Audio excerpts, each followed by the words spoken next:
begin that, let me talk about 10 beautiful ways to kill your faith. If you know how to kill your faith, you must know how not to kill it. It follows. Number one, assume that the church is lost. Next week I'll talk about the effects of the scandals in the church. One bishop was, I don't know how it happened, the bishop was fondling with a young woman in bikini in the beach. A bishop. And the bishop was, of course, lost his ministry, naturally. There was this priest in Florida who fell in love with a woman, and they were caught kissing in the beach. You see that, Father so-and-so? Those scandals have big effects on, not only on us, faithful, but also those outside the church. And I will discuss about that next week. Stay tuned for that next week. Assume that the church is lost. I get attacked. When they realize that I'm Catholic, they attack me right away.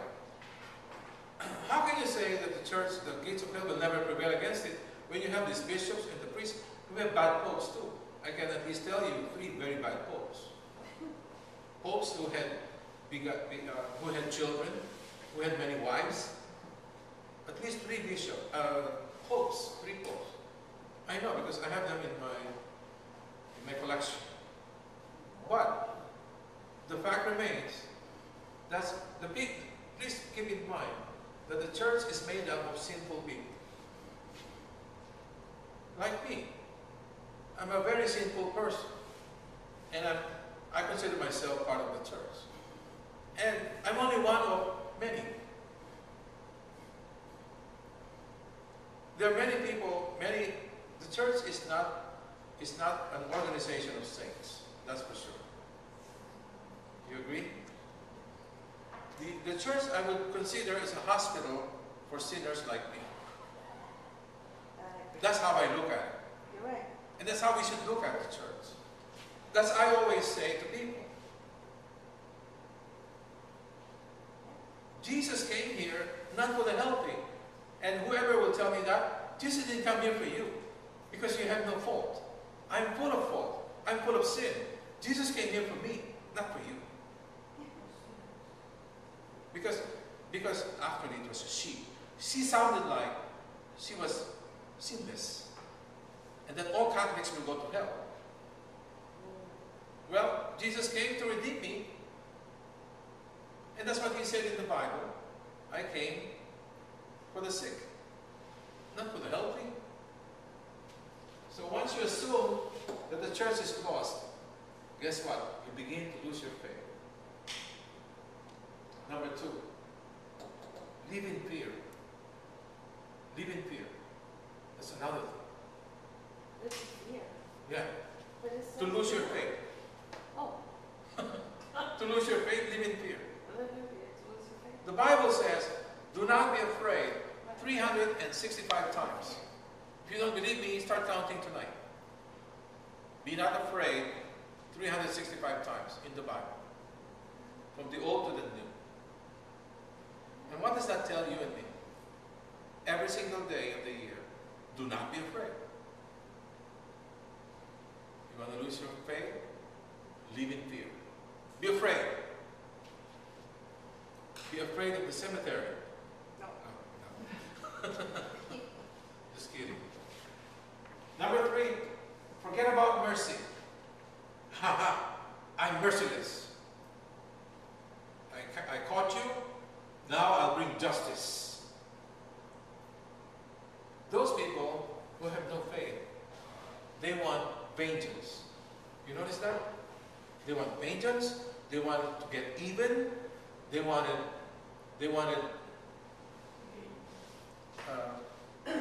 worse things for the offender. Classic example is this Jewish-Palestinian war.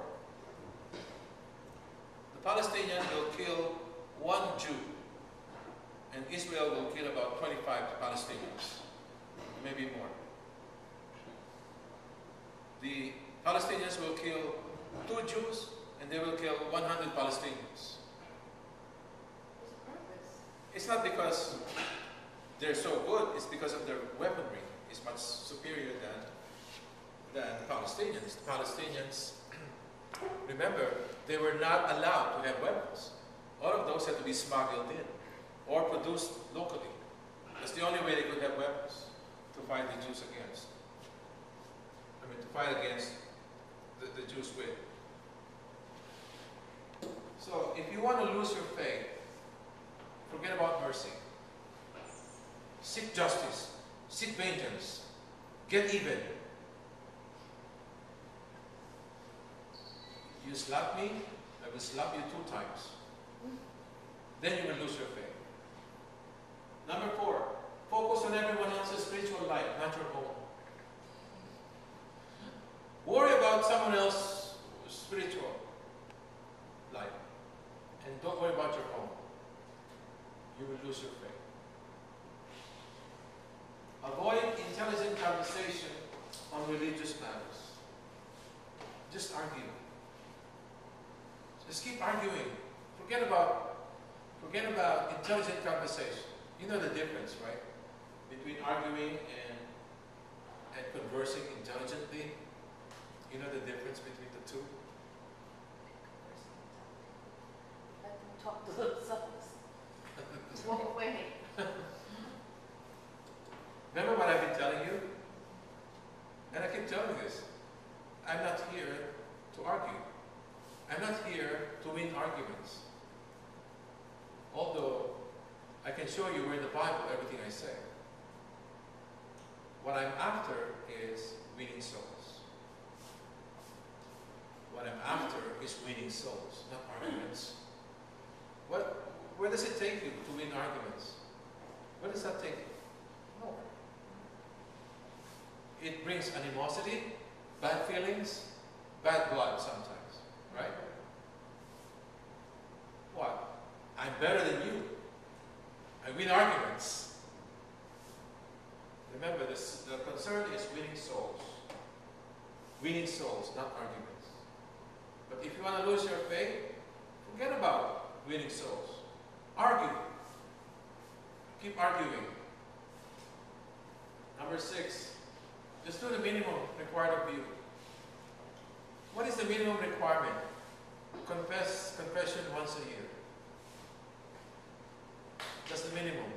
Oh, once a year. Oh, I just had it last week, so that means I have until next year. Good way to lose your faith. What else is minimum? Go to Mass every Sunday. What? Every Sunday. That's too burdensome. What time is that? I want one priest because he's always in a hurry. He finishes Mass in 35 minutes. What time is he will be on?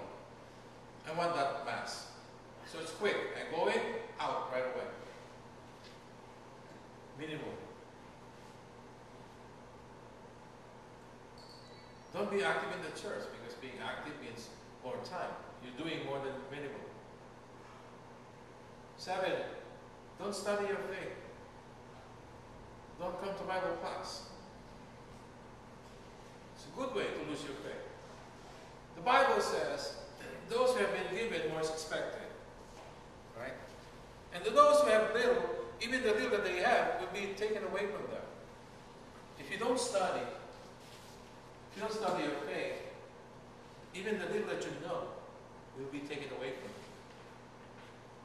So that's a good way to lose your faith. Do not receive Holy Communion often. I heard one Eucharistic minister.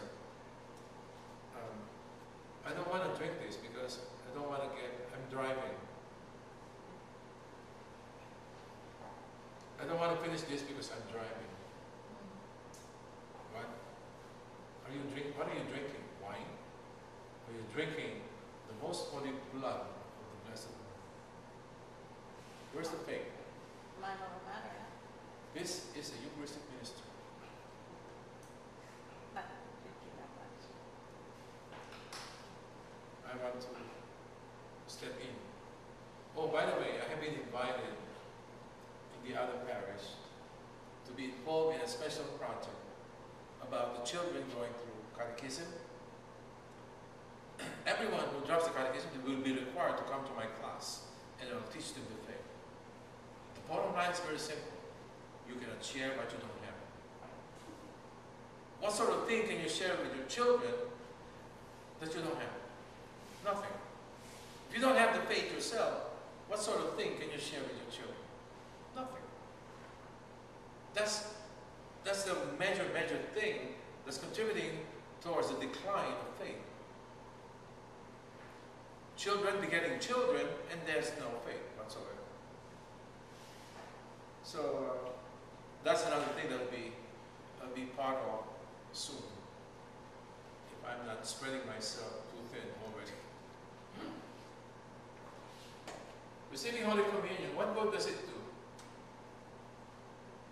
Anybody?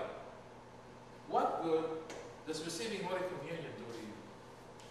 It gives me a new beginning. New beginning, it's another friend of mine and hope and, I don't know, it's a new beginning. Have you heard of the line, you become what you eat? You become what you eat. The idea is, the more often you receive the Holy Communion, the more often you receive Jesus Christ, body, blood, soul, and divinity, the more you become like Jesus. Now, of course, some people, non-believers mostly, they will say, what happens if you eat pork? Does that make you look like a pig? But that's not the idea. This is Jesus we're talking about here. Number 10. This I have seen firsthand. When your faith is challenged, you know what she do? All of a sudden she had headache, and she started hiding, and she ran away. St. Peter, in one of his epistles, says, when your faith is challenged, with or without notice, you must be prepared to defend it. With much information that I've shared with you through the years, you should be able to somehow defend your faith. You should be able to. Do not run away. Do not lie about it. Certainly do not hide. Remember, we have 100% deposit of faith. 100%. Why would you hide or run away from someone who has 45% truth? We have 100% truth. Why hide? We have the best defense. The reason they keep attacking the church is because this is the true church. In order to come up with something that's false, what do? Destroy the true one. Simple logic. You want to raise, you want to keep and promote something that's false, what do? You destroy the true one. So that's why they keep attacking the church. That explains it. In many circles, I hear people attacking just the church. Why don't you attack those other denominations? Why do you keep attacking this church? Simple explanation. This is the true faith. This is the true church Jesus founded. So you want to come up with something phony, destroy and attack the true one. Right? And beautiful, beautiful number 10. Never pray. Pray. Do not pray. Because when you pray, you might build your faith. So do not pray. A very good way to lose your faith and kill your faith. Put it to rest once and for all. Remember, when you pray, you talk to the Lord God. The beautiful thing about praying is when you pray, God listens. You know what happens when you read the Holy Bible? When you read the Bible, God speaks. So when you read the Bible, you must open your ears. You must listen. Because God speaks. Just as when you pray, God listens. Okay? Put in a negative way, that's how you pray for the gift of faith. This is put in a negative way. Again, to complement this. Now please get your materials, your Bible study class notes.